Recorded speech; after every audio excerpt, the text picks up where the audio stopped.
O vídeo a seguir não tem a pretensão de passar-se por voz oficial da Santa Igreja Católica.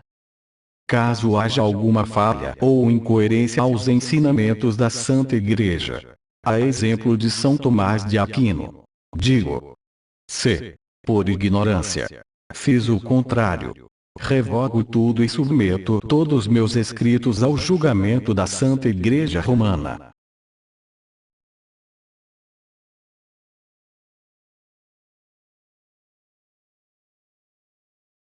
Quarta fineza de Jesus sacramentado para com os homens.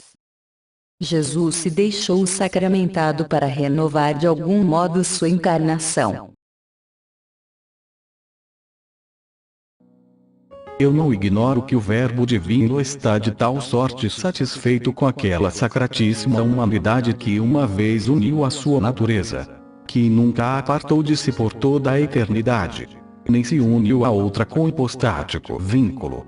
Mas quando contemplo o adorável sacramento do altar, me parece que não se contentou Deus com vestir-se uma só vez da humana carne e fazer só um desponsório com nossa natureza no puríssimo tálamo da Virgem Maria, pois que inventou o seu amor um maravilhoso modo de renovar sua encarnação, unindo-se infinitas vezes a nossos corações nesta divina Eucaristia, a qual chama o doutor angélico extensão da encarnação.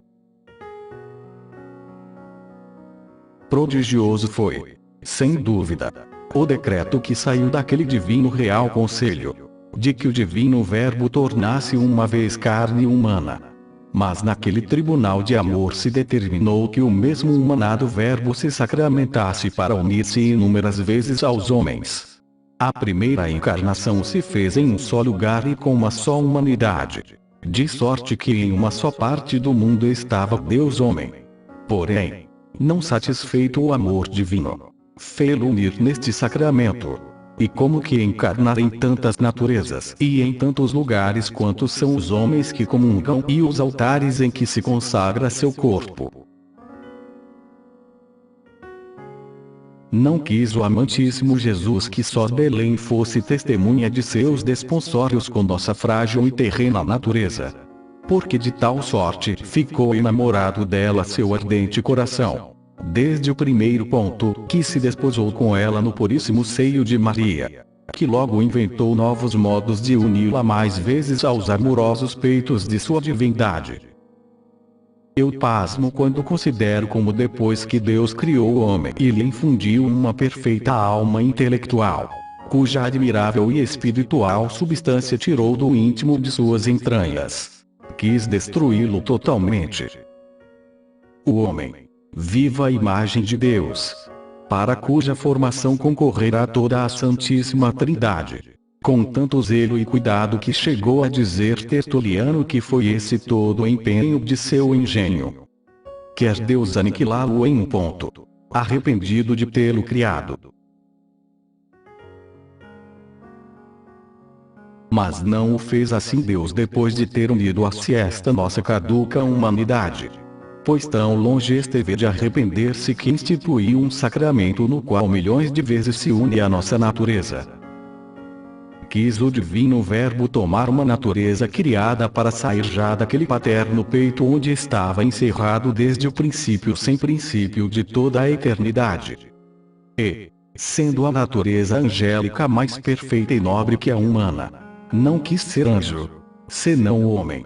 E se isso é algo digno de admiração, que será ver o mesmo Rei da Glória unir-se a cada dia a esta vil natureza, e incorporar-se de tal sorte com ela que não hesitou o grande Padre São Cirilo em afirmar que no sacramento do altar, nos fazemos o mesmo corpo e sangue com Jesus.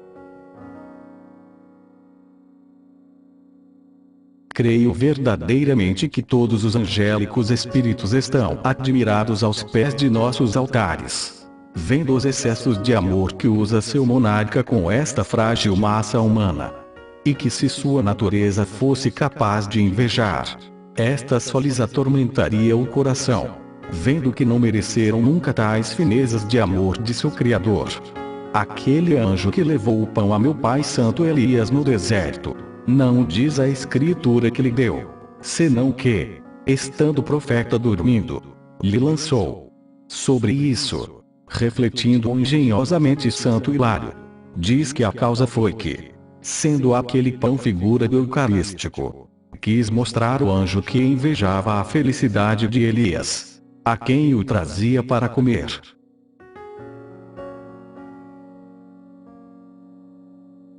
Agora, que conceitos formariam aqueles príncipes da glória, vendo comido na realidade este divino pão, e não em figura, não por só um Elias, senão por cada um dos mortais?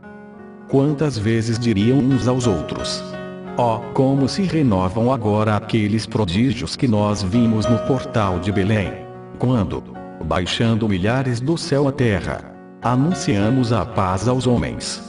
Então adorávamos a nosso rei vestido de carne mortal, reclinado e chorando entre brutos, mas nos braços de nossa divina princesa, e acariciado pela mais amante e melhor mãe que poderia ter no mundo. E agora o vemos transformado em manjar dos homens, habitando dentro de os podres e imundos corações, e comido por ingratos e sujos pecadores.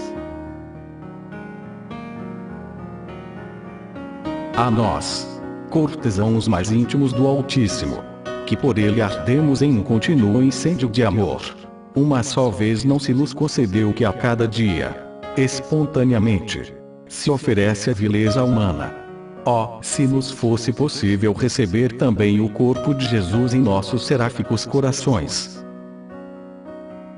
É verdade que nossa imaterial natureza está perpetuamente engolfada naquela divina essência, que sem interposição de outra espécie se une a nosso entendimento, para que gozemos da vista de nosso Criador.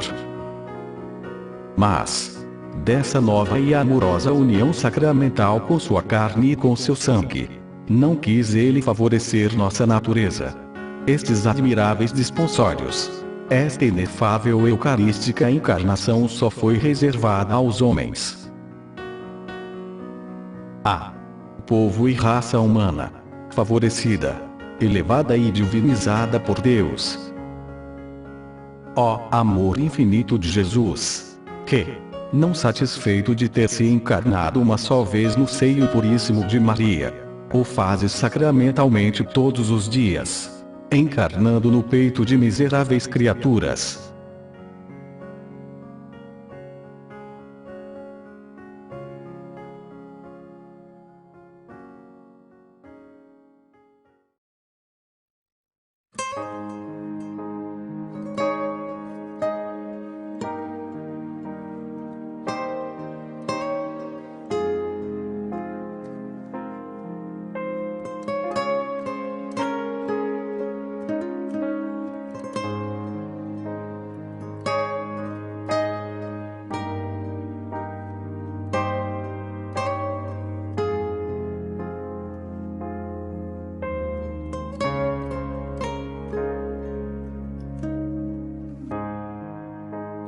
Vengo ante ti, vengo ante tus pies, te quero conocer. O culto prestado à Eucaristia fora da missa é de um valor inestimável na vida da Igreja, e está ligado intimamente com a celebração do sacrifício eucarístico. A presença de Cristo nas hóstias consagradas que se conservam após a missa. Presença essa que perdura enquanto subsistirem as espécies do pão e do vinho. Resulta da celebração da Eucaristia e destina-se à comunhão sacramental e espiritual.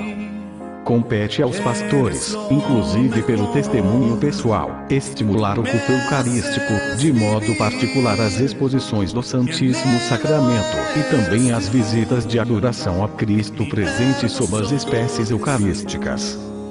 Eclésia de Eucaristia. Y mora en mí, amado mío, mi fiel amigo, mi porción, mi heredad. Restaura, ó Senhor, os costumes, alimenta as virtudes, consola os aflitos. fortifica os fracos, leva à sua imitação todos que se aproximam. Logo, quem quer que se aproxime do Santíssimo Sacramento, com particular devoção, e se oferece por amor com zelo ardente e generosidade a Cristo, que nos ama infinitamente, experimenta e compreende a fundo, não sem prazer e fruto para o Espírito, quão preciosa seja a vida oculta com Cristo em Deus, quanto vale estar em demorado diálogo com Cristo. Nada há mais suave na terra, nem mais eficaz para conduzir-nos pelos caminhos da santidade. Papa Paulo VI, Mysterium Fidei, 69. Tus pies, te quiero conocer, tus palabras escuchar, mi vida ofreceré como incienso ante tu altar. Aquele que é poderoso para nos preservar de toda queda e nos apresentar diante de sua glória, imaculados e cheios de alegria. Ao Deus único, Salvador nosso, por Jesus Cristo, Senhor nosso, sejam dadas glória, magnificência, império e poder, desde antes de todos os tempos, agora e para sempre. Amém. Epístola de São Judas, capítulo 1, versículos 24 a 25. Mi hermoso Jesús,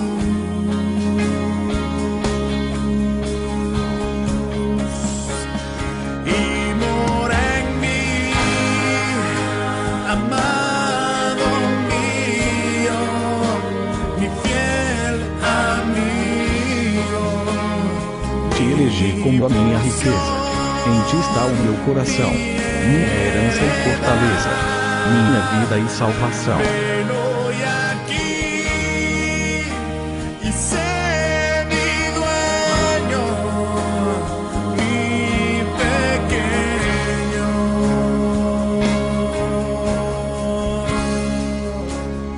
mi gran Dios en un pan.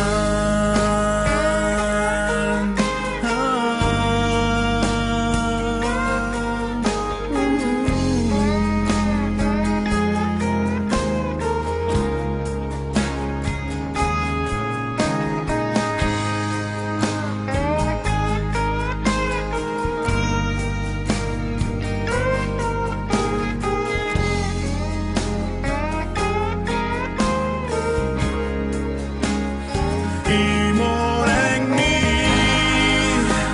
amado mío, mi fiel amigo, mi porción, mi heredad.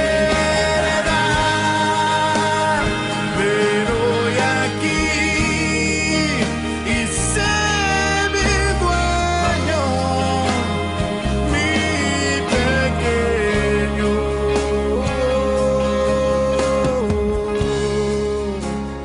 mi gran Dios en un pan.